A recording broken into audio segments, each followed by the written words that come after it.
بھیڑ چال ہی اصل میں بھیڑ چال ہوتی ہے، یعنی کراؤڈ کا ایک بڑے ایک کیا کہتے ہیں مجمع کا کوئی کام کرنا، اس کو بھیڑ چال یا بھیڑ چال کہیں گے۔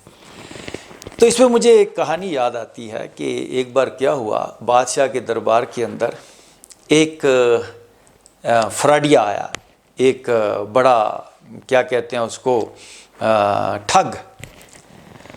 تو بادشاہ کو کہتا ہے بادشاہ سلامت، آپ بہت عظیم بادشاہ ہیں، آپ کے پاس بڑی بادشاہی ہے، دنیا کی ہر چیز ہے، لیکن آپ کے پاس ایک چیز کی کمی ہے۔ بادشاہ کہتا ہے کیا؟ وہ کہتا ہے بادشاہ سلامت آپ کے پاس جنت کے کپڑے نہیں ہیں۔ بادشاہ نے کہا جنت کے کپڑے؟ ہاں وہ تو نہیں ہے بھئی، پھر کیا کیا جائے؟ اس نے کہا جی میں جنت کے کپڑے آپ کو منگوا کے دے سکتا ہوں۔ تو بادشاہ نے کہا بھئی منگوا دے۔ اس نے کہا اس پہ پیسے لگیں گے۔ بادشاہ نے کہا کتنے پیسے؟ اس نے کہا 10 کروڑ روپیہ لگے گا۔ بادشاہ نے کہا کوئی بات نہیں، 10 کروڑ روپیہ دے دیتے ہیں، لیکن اسی کا کوئی گارنٹی؟ اس نے کہا گارنٹی بالکل، میں آپ کو لا کر دوں گا۔ تو آس پاس درباری بھی تھے، انہوں نے کہا بادشاہ سلامت یہ ویسے ہی کوئی فراڈیا جھوٹا بندہ ہے، خام خواہ آپ کو ٹھگ رہا ہے۔ تو بادشاہ نے کہا بھئی میں بھی بادشاہ ہوں، یہ کیسے مجھے ٹھگے گا؟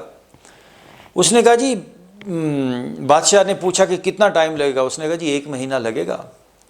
اس نے کہا بادشاہ نے کہا 1 مہینہ بھی بہت ٹائم ہے۔ تو اس بندے نے کہا بادشاہ سلامت جنت کے کپڑے لے کر آنے ہیں، اب آپ کے ملک کے اندر تو ایک فائل بھی آگے بغیر پیسے کے نہیں چلتی، وہاں پر تو یہ جنت کا معاملہ ہے، وہاں سے کپڑے لے کر آنے ہیں، ٹائم تو لگے گا۔ تو بادشاہ نے کہا ٹھیک ہے، تم اپنا جو بھی تمہارا پروسیجر ہے وہ کرو۔ تو اس نے کام شروع کر دیا۔ کام کیا کرنا تھا، بادشاہ سے اس نے 10 کروڑ روپیہ لے لیا ایڈوانس میں۔ تو اس نے کہا بادشاہ سلامت میں جاؤں گا کہیں نہیں، میں آپ کے گھر پہ ہی اسی دربار میں بیٹھ کر ہی آپ مجھے ایک کمرہ دے دیں، میں اپنا کام کروں گا، جنت سے فرشتوں کو یہاں پر انوائٹ کروں گا اور وہ لباس لے کر آئیں گے۔ خیر بادشاہ نے بھی کہا کوئی بات نہیں، یہ کون سا بھاگ رہا ہے، ادھر دربار میں ہی ہے۔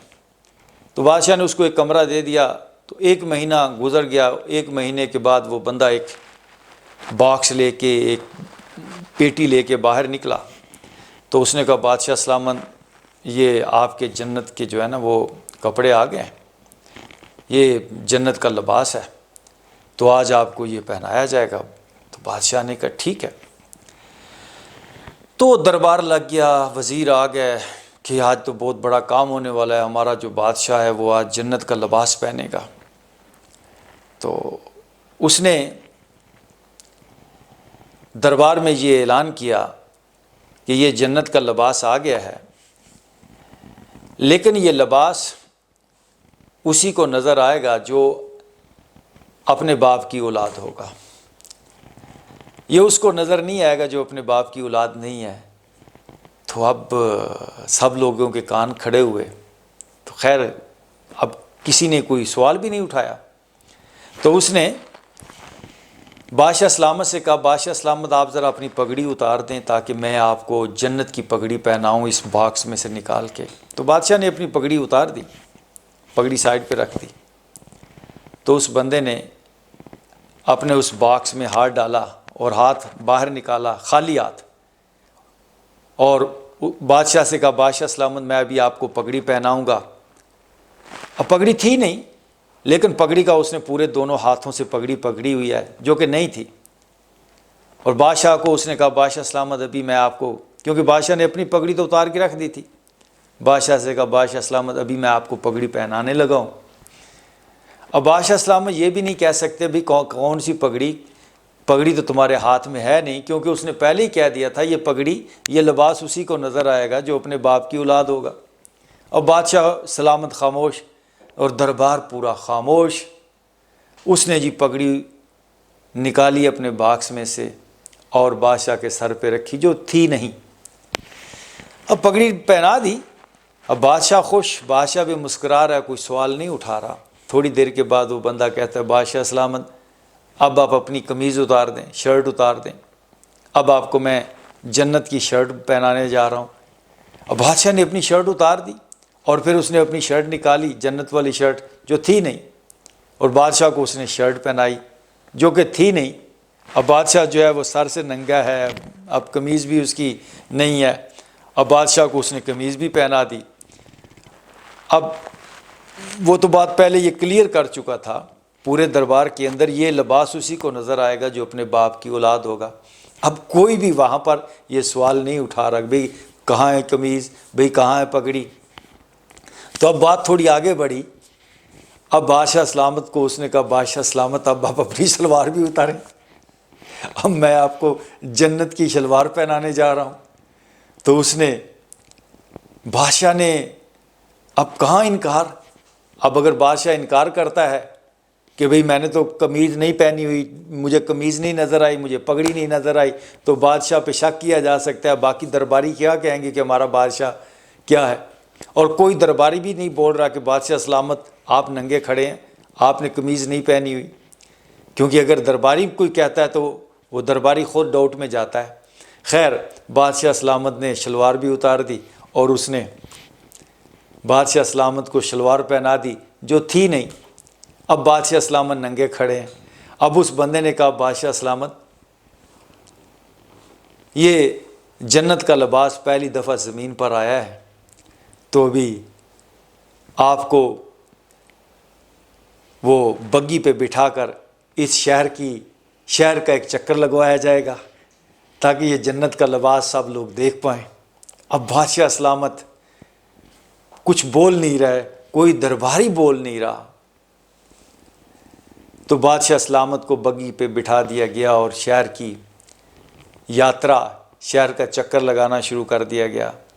شہر میں اناؤنس کر دیا گیا وہی بات کہ آج بادشاہ سلامت جنت کے کپڑے پہن کر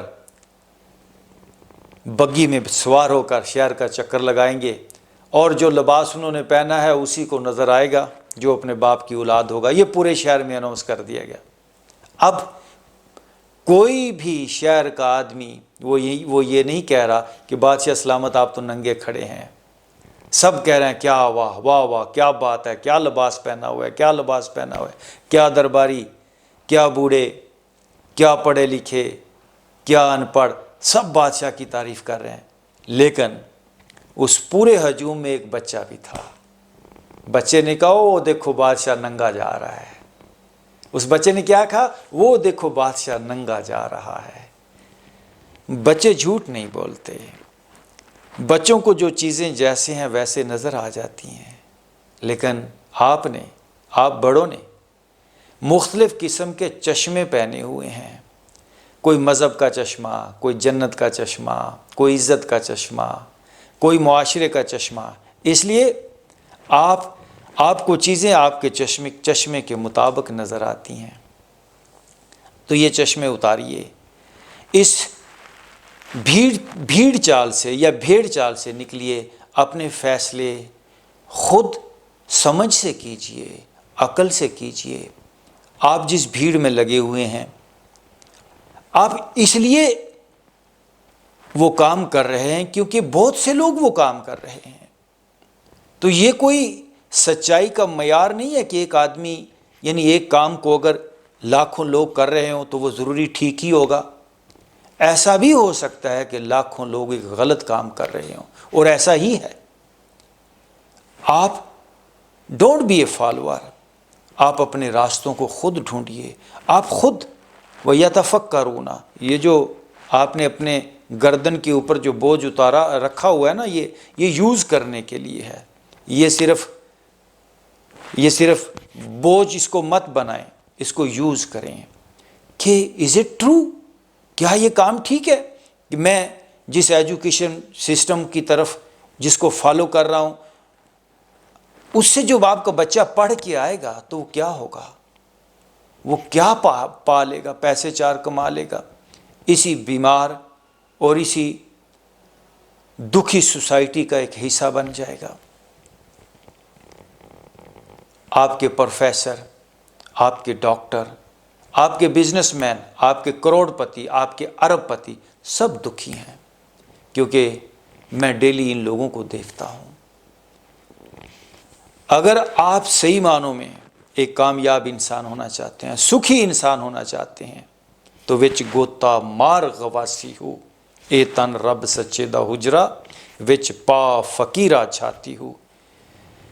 میڈیٹیشن، دھیان جب تک آپ کی زندگی کے اندر نہیں آتا، غور و فکر نہیں آتا، اپنے اوپر یعنی تھوڑا ورک تو کریں، تھوڑا اسے یوز کریں کہ جس راستے پہ میں چل رہا ہوں، اس راستے پہ جو آلریڈی چل چکے ہیں ان کا انجام کیا ہوا ہے، تو کیوں اپنا ٹائم ویسٹ کر رہے ہیں؟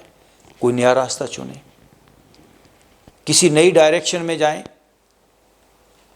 ضرور آپ کو کوئی نہ کوئی نئے راستے کے اوپر کوئی نئی چیز ملے گی، لیکن بھیڑ والے راستے کے اوپر کچھ نہیں ملے گا۔ اس بچے کی طرح بنے جو اس مجمع میں کھڑے ہو کر کہتا ہے کہ وہ دیکھو بادشاہ ننگا جا رہا ہے، آپ کے سارے سسٹم ننگے ہیں، آپ کا ایجوکیشن کا سسٹم ننگا ہے، آپ کا صحت کا سسٹم ننگا ہے، لیکن آپ کو کہنے میں تھوڑی دقت آتی ہے۔ تھوڑی جرت پیدا کریں، مت جائیں، مت فالو کریں ان سسٹمز کو، اپنی صلاحیتوں کو ڈسکور کیجیے، اپنے اندر چھپی ہوئی پاورز کو، پوٹینشلز کو جگائیے۔ وہ تبھی جاگ پائیں گی جب آپ ان کو جگانے کی کوشش کریں گے۔